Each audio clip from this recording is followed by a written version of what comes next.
Be it any occasions like festivals, parties or get-togethers, we always looking to make some lovely savory snacks. And today I'm gonna show you one such recipe. This is Sabudana Vada. Let's get started and check out the recipe. तो उसके लिए मैंने यहाँ पे 1 cup जितना साबूदाना लिया है, जिसको मैंने 2-3 बार वॉश करके 3/4 कप पानी में रात भर भिगो के रखा हुआ था।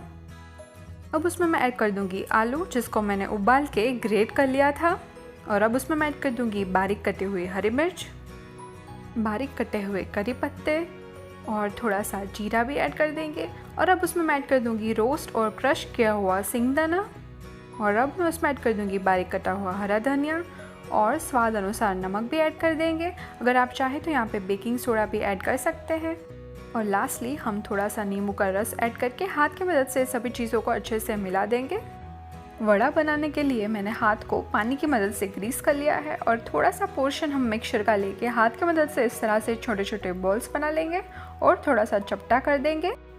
और सेंटर में हम इस तरह से एक होल बना लेंगे। तो हमारा साबूदाना वड़ा अब फ्राई होने के लिए रेडी है। इसी तरह से मैंने सारे साबूदाना वड़ा बना लिए हैं। दूसरी तरफ मैंने यहाँ पे एक पैन में तेल को गरम करने के लिए रख दिया था। उसमें मैं एक एक करके साबूदाना वड़ा को रख के गोल्डन और क्रिस्पी होने तक तल लूँगी।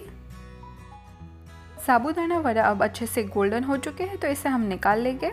अब मैंने यहाँ पे सर्विंग के लिए एक शॉर्ट ग्लास लिया है।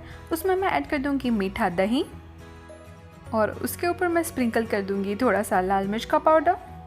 एंड फाइनली हमारे साबूदाना वड़ा को एक टूथपिक के अंदर इंसर्ट करके शॉर्ट ग्लास के ऊपर रख देंगे और गार्निश करेंगे थोड़े से हरे धनिए से। So, as you can see, these vadas are super crispy on outside and nice and soft inside.